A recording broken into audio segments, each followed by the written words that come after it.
첫 번째 주인공은 내란 전담 재판부를 밀어붙이는 여권입니다. 결국 이거였다. 진짜는 더 센 내란 전담 재판부다라는 겁니다. 3대 특검 투기 내란 전담 재판부 법안을 결국 발의했어요. 법무부가 법관을 추천한다. 그리고 634 원칙을 적용한다. 판사 의견을 모두 적시한다. 재판을 중개한다. 감경, 사면, 감형은 안 된다. 라고 못 박았습니다. 그래서 사실상 무기징역을 유도한 건 아니냐라는 논란도 일고 있습니다. 법조계에서는 이 민주당이 발의한 내란 전담 재판부 법안이 위헌 요소가 있다라는 논란도 있습니다. 재판부 구성을 두고 삼권 분립을 위반했다는 겁니다. 법무부면 정부인데 이재명 정부가 마음에 드는 판사를 추천한다는 건 삼권 분립 위반이다라는 지적 나오고요. 633 원칙을 적용한다는 것도 법관의 독립을 침해한다라는 얘기 나옵니다. 감경 등 제한을 한다라는 건 재판의 독립과 피고인의 평등권을 침해한다는 논란이 있고요. 판사 의견을 모두 적시한다라는 것도 말이 많습니다. 위헌 논란도 법조계에서 일고 있습니다. 자, 민주당은 내란 전담 재판부가 왜 필요한지에 대해서 이렇게 얘기합니다. 들어보시죠. 침대 축구를 하고 있습니다. 고속도로 100km 구간을 20km로 달려서 정체가 너무 되고 있습니다. 그래서 전담 재판부의 필요성이 더욱더 느껴지고 있습니다. 그래서 이번에는 내란 특검 전담 재판부만이 아니라 지금 가장 국민적인 의혹을 가지고 있는 3대 특검을 각각 전담 재판부를 만들어서 속도감 있게 재판을 하고 또 국민의 의혹을 풀어야 된다고 봅니다. 대통령의 사면권 자체를 제한하는 게 아니고요. 사면을 받을 대상자의 자격을 규정한 거다 보시면 됩니다.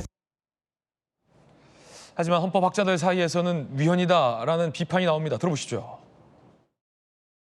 다수의 의석을 가지고 있는 그런 정당이라 하더라도 사법부의 독립을 근본적으로 침해하는 것은 안 됩니다. 위헌이고 특별재판부 설치 자체는 사법부의 독립과 공정한 재판을 받을 권리, 평등권을 침해해서 위헌성이 굉장히 명백하다고 볼 수 있습니다. 또 다른 의견도 있습니다. 문영배 전 재판관도 여당이 추진하는 내란 전담 재판부에 부정적인 의견을 공개적으로 올렸습니다. 들어보시죠. 내란 전담 재판부는 헌재가 위헌 여부를 판단할 수밖에 없다. 그럼 재판 더 늦어진다. 아, 그렇군요. 헌재가 위헌 여부 판단할 동안 재판 멈춰진다는 거예요. 그러면 재판을 빨리 하겠다라는 여당의 의도와는 정반대의 결과가 나올 수 있다고 쓴소리를 겁니다. 담당 재판부가 신뢰성 있는 조치 취하는 게 바람직하다라며 여당의 내란 전담 재판부는 부적절하다라고 비판했습니다. 문영배 전 재판관조차 비판을 했군요. 결국은 지금 사법부를 못 믿겠다. 여당은 불신을 드러내고 있습니다. 숨기지 않죠. 그 과정에서 내란 전담 재판부를 강행하겠다라며 법안을 발의한 거고요. 그 내용에는 상당히 논쟁적인 부분이 지금 보시듯이 많이 들어가 있습니다. 전문가들과 함께 이야기 나눠볼 텐데 그러면서 대법원장 물러나라라면서 나왔던 게 아까 봤던 그 유튜버의 의혹 제기. 믿거나 말거나 식의 의혹 제기까지 논란이 됐던 겁니다. 결국 이게 본질인데. 자, 두 분, 법조인 두 분 의견 좀 궁금합니다. 먼저 주진우 의원님, 이거 위헌입니까 아닙니까? 명백한 위헌이죠. 지금 아까 그 차진아 교수님 같은 경우에는 헌법학계에 굉장히 저명한 교수님이십니다. 이거는 뭐 헌법학계 거의 통론으로서 위헌이 명백하다라는 판정이 나올 거로 저는 생각을 하고요. 중국에서 뭐 반대파를 재판한다라고 표현하지 않고 반대파를 숙청한다고 표현합니다. 왜 그렇습니까? 그 재판부가 공산당이라는 정치 권력의 입김으로부터 자유롭지가 않고 또 어떤 특정 사건이나 특정 개인에 대해서 위에서 오더가 떨어지면 그 사람에 대해서만 절차적인 보장이 제대로 이루어지지 않기 때문이거든요. 그러니까 특정 사건과 특정 개인을 노려서 뭔가 다른 절차를 창설하게 되면 그 자체가 법 앞에 평등을 위반하는 것이 명백해지는 것이고요. 지금 특검 수사 체계부터 재판에 이르기까지 전부 다 지금 현재 우리나라의 일반적인 수사 체계와 재판 체계랑 전혀 안 맞습니다. 어제 내란특별재판부 보면 법무부가 추천을 하도록 되어 있어요. 굉장히 위험한 발상입니다. 법무장관이 정성호 장관이고 이재명 대통령의 최측근이잖아요. 그러니까 이재명 대통령이 지난 대선 때부터 말로는 정치보복 없을 거라고 얘기는 했지만 실질적으로 재판부 자체를 이재명 대통령의 입김으로부터 자유롭지 않게 선정하는 절차니까요. 그러면 법무부가 네. 양태정 변호사님을 재판부로 이렇게 선정할 수도 있는 거예요? 추천할 수 있는 거예요? 네, 그렇게 해주시면 저는 뭐 워낙 공정하시기 때문에 거기까지는 제가 허용하겠습니다만. 양태정까지는 오케이. 네. 근데 실질적으로는 이런 식으로 재판부를 찍는다는 것 자체가 저는 이재명 대통령에게도 상당한 정치적 부담일 것이라고 저는 보고요. 또 그뿐만이 아닙니다. 재판부에서 결정할 걸 민주당이 다 결정해요. 재판 시기도 결정하고 양형도 결정합니다. 뭘 못하도록 하는 것도 다 결정하는데 어떤 다른 재판에서 이런 경우가 있습니까? 이게 내로남불도 이 정도 되면은 저는 솔직히 낯을 못 들 것 같거든요. 이재명 대통령 재판만 보더라도 재판을 질질 끌어서 몇 년 하는 거를 국민들이 다 지켜보셨는데 왜 저 재판에 대해서만 633 원칙을 의무적으로 지켜야 되는 겁니까? 가급적이면 신속한 재판을 해야죠. 하지만 증인들을 많이 특검이든 어디든 많은 사람을 수사했기 때문에 그만큼 증인이 늘어날 수 있는 것이어서 일부러 시간을 지연하지 않는 이상 어느 정도의 절차적인 보장을 해줘야 되는 거고요. 생중계하는 것도 황당한 겁니다. 일종의 인민재판이거든요. 인민재판하는 거 보셨죠? 인민재판 비공개를 합니까? 절대 그렇게 안 합니다. 여러 사람들을 선동하고 또 재판하거나 그 재판 받는 사람들을 압박하기 위해서 그 영화 같은 데 보거나 하면 옛날에 북한 같은 데서도 단상 위에 올려놓고 죄상을 거기서 읽고 거기서 욕설도 하고 돌팔매질도 하고 그런 식으로 재판하지 않습니까? 이게 이제 그런 식을 노리는 거거든요. 그래서 재판의 선고 결과를 공개하는 것도 논란이 많을진데 재판 진행 과정을 공개하면 증인들이 어떻게 자유롭게 증언할 수 있으며 이 공정한 재판상으로도 다음 증인은 그 앞에 증인이 증언하는 거 보고 또 말을 맞출 위험성도 있는 거예요. 그러니까 이게 엉망인 거고 수사도 마찬가지로 뭔가 그 법무부에서는 수사했던 사람은 재판 들어가지 말라고 하면서 특검 검사는 재판 열심히 하라고 하고 또 그 검사는 경찰이 절대 지휘하면 안 되라고 해놓고 특검 검사는 경찰이 지휘하도록 해놓고 이게 새로운 것들을 다 창설하기 때문에 그것은 이 거의 위인설법이죠. 사람 한 사람이나 한 사건을 놓고 체계를 만드는 네. 것이기 때문에 아무리 표를 받았다고 하더라도 민주적 정당성이 있다라고 하더라도 할 수 없는 일입니다. 그래서 헌법재판소의 기능이 따로 있는 거고요. 사법부를 왜 우리가 투표로 뽑지 않습니까? 이렇게 뭐 뒤에 표를 받았다라고 해서 헌법을 침탈했을 때 사법부가 제동을 걸라는 거거든요. 그래서 저는 이것은 헌법재판소가 꼭 제동을 걸 수밖에 없는 사안이라는 말씀을 드립니다. 야당에서는 실제 여당이 본회의에서 강행 통과시킨다면 대통령이 거부권을 행사할 가능성은 낮기 때문에 이거 헌재로 가져간다라는 입장입니다. 문영배 전 재판관 양태정 변호사님 헌재 재판관이셨잖아요. 이건 위헌 나올 가능성이 크다. 그러면 기존의 재판부가 하는 게 맞다라고 입장을 밝혔어요. 그리고 헌재가 붙들고 있는 동안 재판 오히려 멈춰진다. 그러니까 여당이 내세웠던 취지 명분과도 어긋난다라는 지적을 했거든요. 어떻게 보십니까, 양태정 변호사님?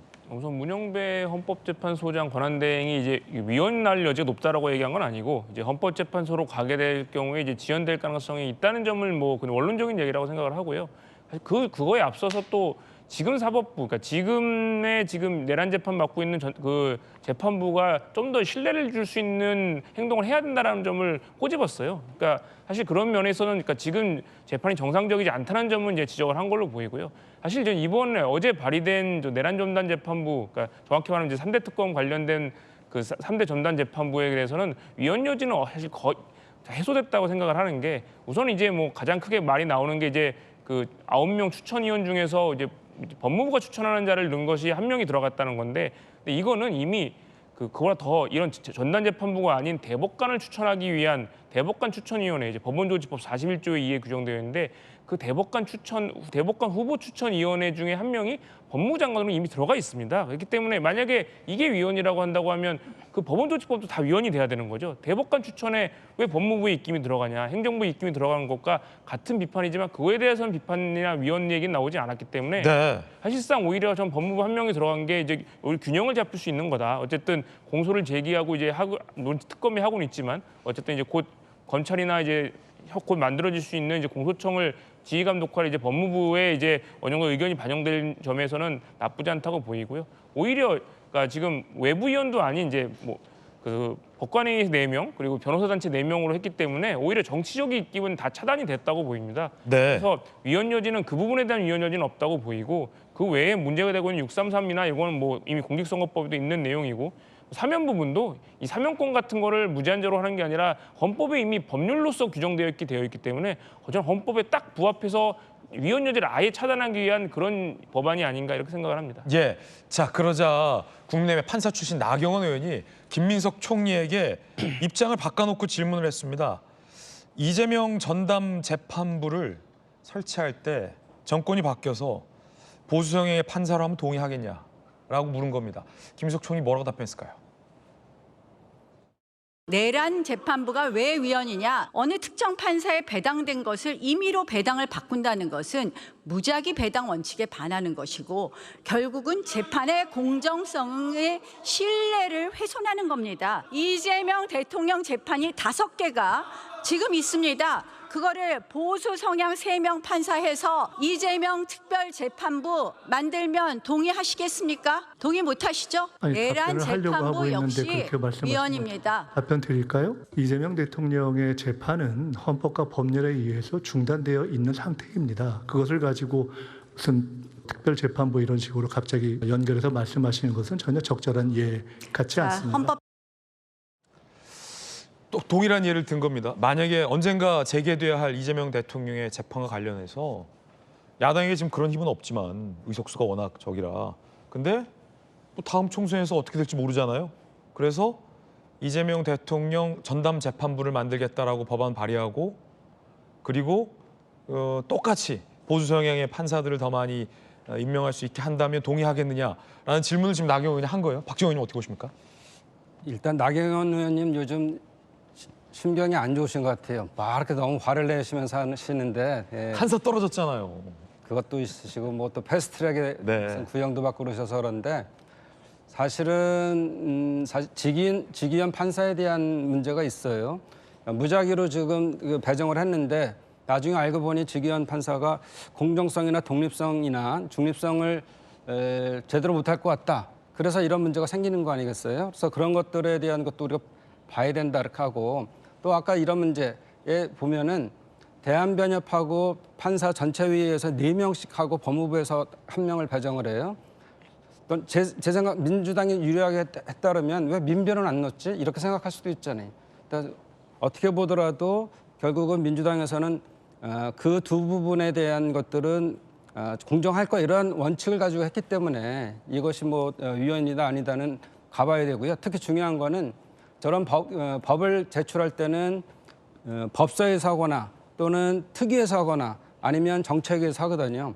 그래서 논의하면서 결정을 하면은 또 의원총회에 붙여서 이게 옳은지 안 옳은지에 대한 얘기들을 듣습니다. 또 전문가 또는 정무적 판단 이런 것들을 하는데 정치는 결국은 행동에 대해서 책임지는 거예요. 이것이 만약에 위헌이다, 뭐 잘못된 거다 이렇게 하면은 또 민주당이 그만큼에 대한 손해를 보고 가겠죠.